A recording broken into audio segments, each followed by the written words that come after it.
Principles of micro economics 2 સમગ્રલક્ષી અર્થના સિદ્ધાંત 2, જેમાં આપણે યુનિટ નંબર 1 છે ઇકોનોમિક્સ ફ્લક્ચ્યુએશન, જેને કહેવાય આર્થિક પરિવર્તનો, જેમાં આપણે ચેપ્ટર નંબર 2 ફુગાવાનો અભ્યાસ કરીએ છીએ.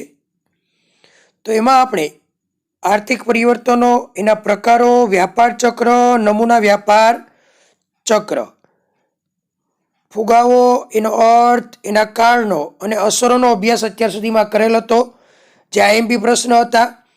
અસરોમાં જ ફુગાવાના પ્રકારો 3 વાર પૂછાઈ ગયા છે યુનિવર્સિટીમાં, ગઈ સાલ પણ પૂછાયેલા હતા. એના માટે આ વિડીયો આપણે બનાવ્યો છે. તો ફુગાવાના પ્રકારો સમજાવો. તો ફુગાવાના પ્રકારો સમજાવો બોલો તો એક પ્રસ્તાવના લઈ લઈએ આપણે કે સામાન્ય રીતે જ્યારે ચીજવસ્તુઓની માંગ અને પુરવઠો વચ્ચે અસમતુલનતા ઊભી થવાના પરિણામે ભાવોમાં અસાધારણ વધારો થવાની પ્રક્રિયા શરૂ થાય છે, ત્યારે ફુગાવો અસ્તિત્વમાં આવે છે. એટલે કે જ્યારે માંગ અને પુરવઠા વચ્ચે સંતુલન નથી જળવાતું, અસમતુલન થઈ જાય છે, માંગ હોય એટલે પુરવઠો ન હોય, ત્યારે ફુગાવાની પરિસ્થિતિ અસ્તિત્વમાં આવે છે. પરંતુ આ ઉપરાંત અન્ય કારણો પણ જવાબદાર હોય છે. તેથી ફુગાવાનો આ વેગ, સમય, સ્વરૂપ વગેરેને ધ્યાનમાં રાખીને તેના પ્રમાણે તેના 4 પ્રકાર પાડવામાં આવે છે. એટલે ફુગાવાના પ્રકારો મુખ્યત્વે 4 પ્રકારમાં વહેંચી શકાય. જે આપણે જોઈએ તો ફુગાવાના 4 પ્રકાર પાડવામાં આવે છે. એમાં પહેલું છે ફુગાવો ઉદ્ભવના કારણોને આધારે તેના પ્રકારો. એટલે ફુગાવો કઈ રીતે ઉદ્ભવે છે, એના કારણો ક્યાં છે, એ કારણને આધારે તેના પ્રકાર પડે છે. બીજું છે ફુગાવાની અવસ્થાને આધારે તેના પ્રકારો. ફુગાવાની અવસ્થા કેવી છે એના આધારે એના પ્રકાર ડીપમાં આપણે સમજશું દરેક પ્રકાર. ત્યારબાદ ત્રીજું છે ફુગાવાના સમયને આધારે પ્રકાર, કે ફુગાવાનો સમય ચાલુ હોય ત્યારે કેવા પ્રકાર પડી શકે. અને ચોથું છે ફુગાવાના સ્વરૂપને આધારે પ્રકાર, કે ફુગાવો કેવા સ્વરૂપનો છે તેના આધારે તેના પ્રકાર. આ મુખ્ય 4 પ્રકાર છે. હવે એમાં આપણે ડીપમાં સમજતા જઈએ. તો હેડિંગ આપી દઈએ ફુગાવો ઉદ્ભવના કારણોને આધારે પ્રકારો. તેમાં પહેલું છે ફુગાવો ઉદ્ભવના કારણોને આધારે પ્રકારો. તેમાં 2 લીટી લખાય કે ફુગાવાના ઉદ્ભવ માટેના કારણો જુદા જુદા હોય છે, તેથી તેના આધારે ફુગાવાના પ્રકારો નીચે મુજબ પાડી શકાય. ફુગાવો અનેક રીતે ઉદ્ભવે, પણ એના કારણો ક્યાં છે એ પરથી નીચે મુજબ પ્રકારો તાળવી શકાય. તેમાં પહેલું છે માંગજન્ય ફુગાવો. તો આ ફુગાવો કેવો હોય છે, જે અર્થશાસ્ત્રીઓએ વધુ પડતી માંગને આધારે ઉદ્ભવેલ ફુગાવાનો પ્રકારમાં વર્ણવેલો છે. આમ પ્રકાર મુજબ શું કહે છે કે જ્યારે બજારમાં ચીજવસ્તુની માંગ તેના પુરવઠા કરતાં વધુ હોય ત્યારે આ પ્રકારનો ફુગાવો જન્મ લે છે. આમ વધુ પડતી નાણાંનું પ્રમાણ ઓછી ચીજવસ્તુના પ્રમાણમાં પીછે પડકે ત્યારે માંગજન્ય ફુગાવો સર્જાય છે. એટલે કે ચીજવસ્તુનું પ્રમાણ ઘટી જાય છે, બરાબર, એ પ્રમાણે એની માંગ વધી જતી હોય, પુરવઠો ઓછો પ્રમાણમાં, ત્યારે માંગજન્ય ફુગાવો અસ્તિત્વમાં આવે છે. બીજું છે ખર્ચજન્ય ફુગાવો. તો આ ફુગાવો ઉદ્ભવમાં ઉત્પાદન ખર્ચ મહત્વનું કારણ બની જાય છે, કારણ કે માંગ વધારો થવાના પરિણામે ભાવમાં વધારો થાય છે, ત્યારે ખર્ચજન્ય ફુગાવો પેદા થાય છે. અને આ ફુગાવા વસ્તુની કિંમત ઊંચી જવાનું વલણ ધારણ કરી લે છે. તેના માટે આમાં 2 પ્રકાર, બીજા પેટા પ્રકાર પડે છે. એમાં પહેલું પડે છે વેતન પ્રેરિત ફુગાવો. એટલે જીવન નિર્વાહ ખર્ચ, એટલે કે માણસ જ્યારે જીવન નિર્વાહ ખર્ચની વસ્તુઓ ખરીદવા માટે એનું વેતન કેટલું છે એની પર આધાર રાખે છે.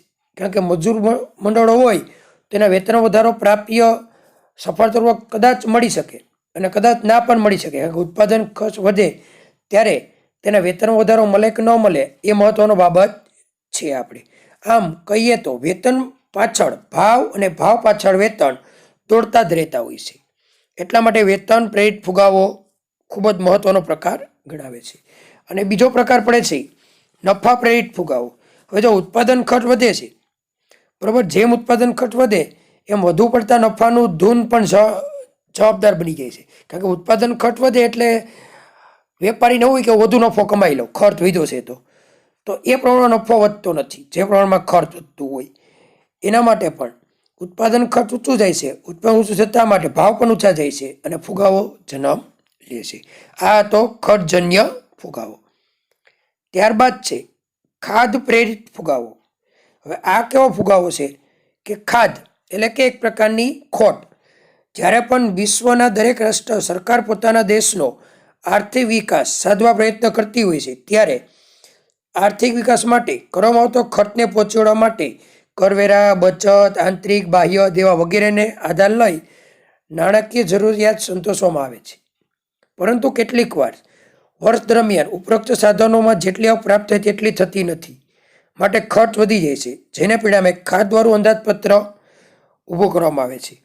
અંદાજપત્રના ખર્ચ અને આવક વચ્ચેના ખાડાને પૂરવા માટે અંતિમ ઉપાય તરીકે સરકાર વધારાની નોટો છાપે છે અને એને પહોંચી વળવા માટે આ પદ્ધતિને ખાધપૂરક નાણાકીય નીતિ તરીકે ઓળખવામાં આવે છે અને જેને પરિણામે ખાદ પ્રેરિત ફુગાવો અસ્તિત્વમાં આવે છે. અને છેલ્લો પ્રકાર છે આમાં વિકાસ પ્રેરિત ફુગાવો.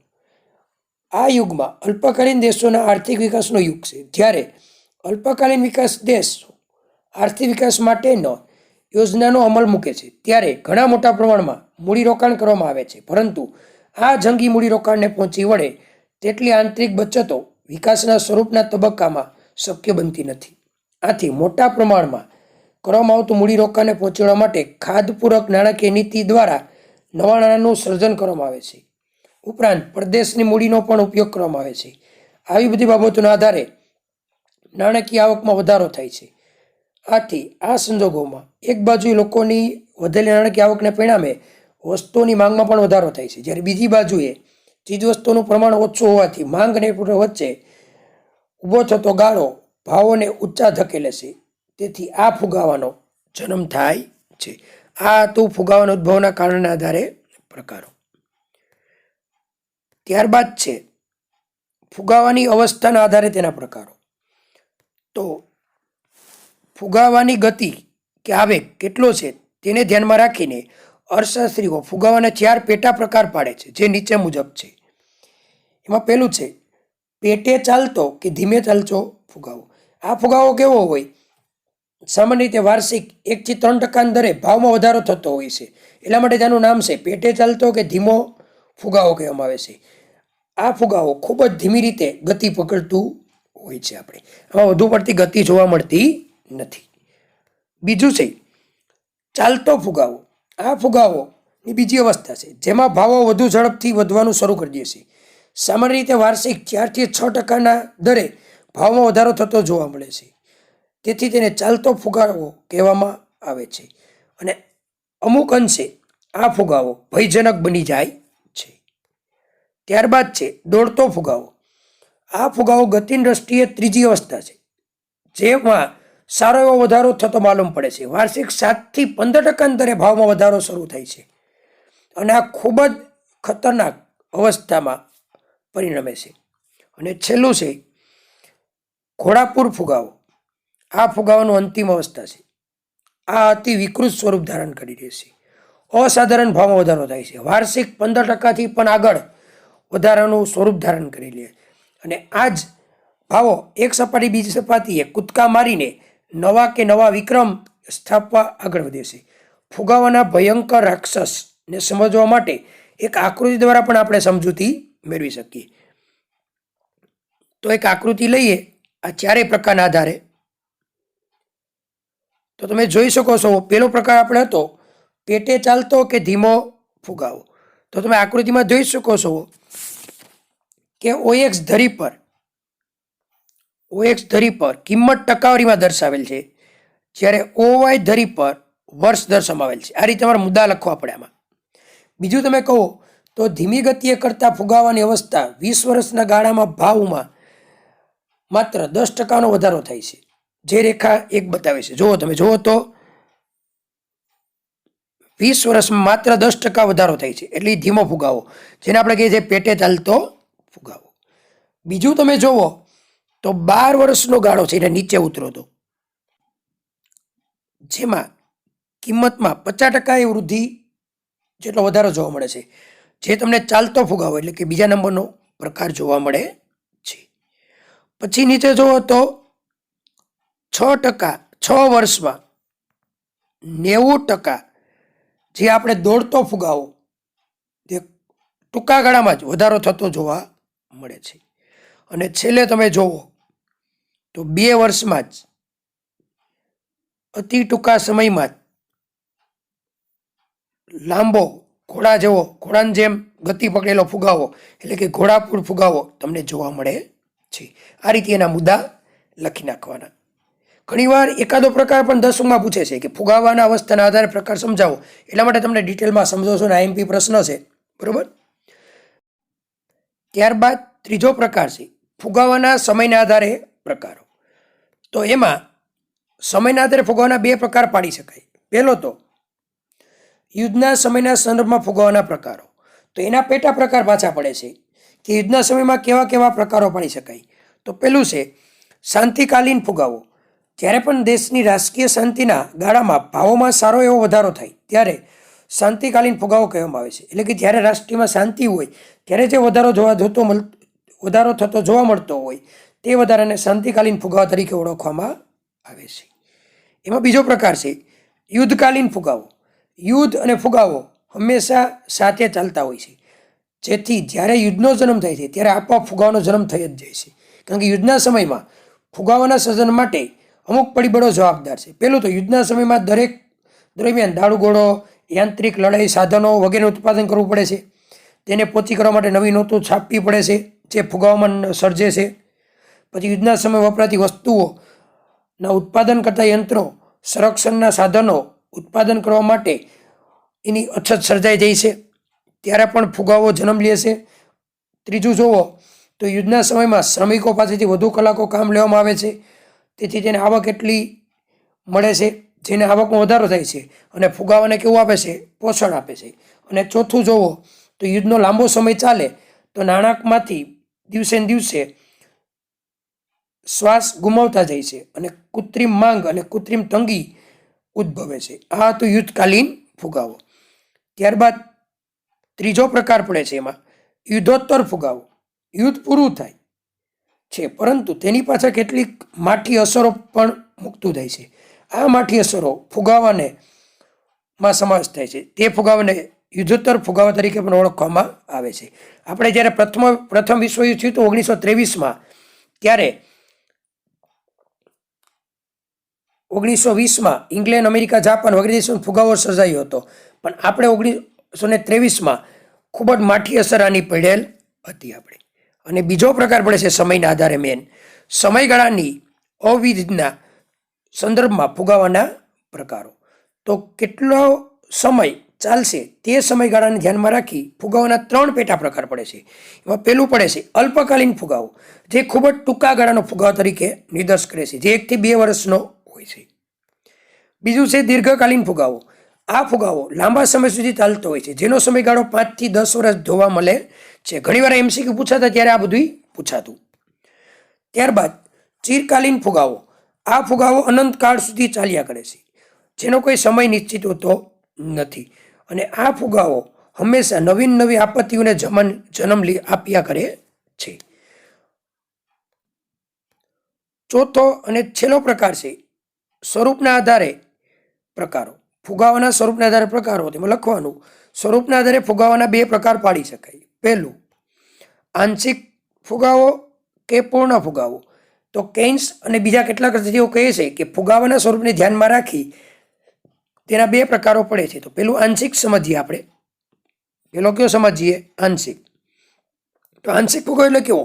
કે જ્યારે ફુગાવાની અસર વ્યાપક કે સાર્વત્રિક હોવાને બદલે આંશિક કે અમુક વસ્તુઓ પૂરતી જ મર્યાદિત હોય, ત્યારે આંશિક કે અર્ધ ફુગાવો કહેવામાં આવે છે. સરકાર જ્યારે આર્થિક વિકાસ માટે જંગી મૂડીરોકાણ કરે છે, તેને પરિણામે જરૂરી નાણાંની સાધનો ઊભા કરવા માટે નવી નોટો છાપે છે. પરિણામે નાણાંના પુરવઠામાં વધારો થાય છે અને તાત્કાલિક વસ્તુઓના ઉત્પાદન વધારો થઈ શકતો નથી. તેથી આવો ભાવ વધારો શરૂ થાય છે. તો આવા ભાવ વધારાને પ્રોત્સાહન આપે છે. તેથી લાંબા ગાળે રાષ્ટ્રને વપરાયેલી માનવ શક્તિ અને નૈસર્ગિક સંપત્તિનો ઉપયોગ શક્ય બને છે. ચીજ વસ્તુઓ અને ઉત્પાદનો વધારો થાય છે, ત્યારે આવા ફુગાવાનું જે જન્મ થાય છે તેને આંશિક ફુગાવા તરીકે ઓળખવામાં આવે છે. બીજો કયો તો પૂર્ણ ફુગાવો. પ્રોફેસર કેન્સ કહે છે કે જ્યારે પણ કોઈ પણ દેશનું અર્થકારણમાં પૂર્ણ બિંદુ પછી પણ આ નાણાં પુરવઠાને વધારો કરવામાં આવે છે ત્યારે નાણાંનો વધારો પુરવઠાની ચીજવસ્તુઓનું ઉત્પાદન કરવામાં નિષ્ફળ જાય છે. તેથી આવા વધારો પૂર્ણ સ્વરૂપ ધારણ કરી રહેશે. તેથી કેન્સ કહે છે કે આ જ સાચો ફુગાવો છે. આ ફુગાવો વ્યાપક કે સાર્વત્રિક હોય છે. તો આ બંને રીતને આકૃતિ દ્વારા પણ કેન્સે સમજાવેલ છે. આકૃતિ દ્વારા શું સમજાવેલ છે કે આકૃતિમાં OX ધરી પર નાણાંનો પુરવઠો અને OY ધરી પર રોજગારીના ભાવો દર્શાવવામાં આવેલ છે. આપણે તો નાણાંનો પુરવઠો 50, 100, 200, 300, 400, 500 કરોડોમાં દર્શાવેલ છે. તો તમે આકૃતિમાં જોઈ શકો છો કે ધીમે ધીમે 50થી લઈને 200 સુધી પહોંચે ત્યારે આંશિક ફુગાવો તમને જોવા મળે છે. તમે જોઈ શકો આકૃતિમાં જુઓ. ત્યારબાદ 200થી વધી અને અપવ્યય થાય છે ત્યારે તેને પૂર્ણ ફુગાવાનું સ્વરૂપ કહેવામાં આવે છે કે જેને SM બિંદુ તરીકે પણ દર્શાવવામાં આવેલ છે. આ રીતે તમે સમજૂતી લખી શકો આપણે. અને બીજો છે ખુલ્લો ફુગાવો કે અંકુશિત ફુગાવો. તો પેલું એમાં કહીએ તો ખુલ્લો ફુગાવો.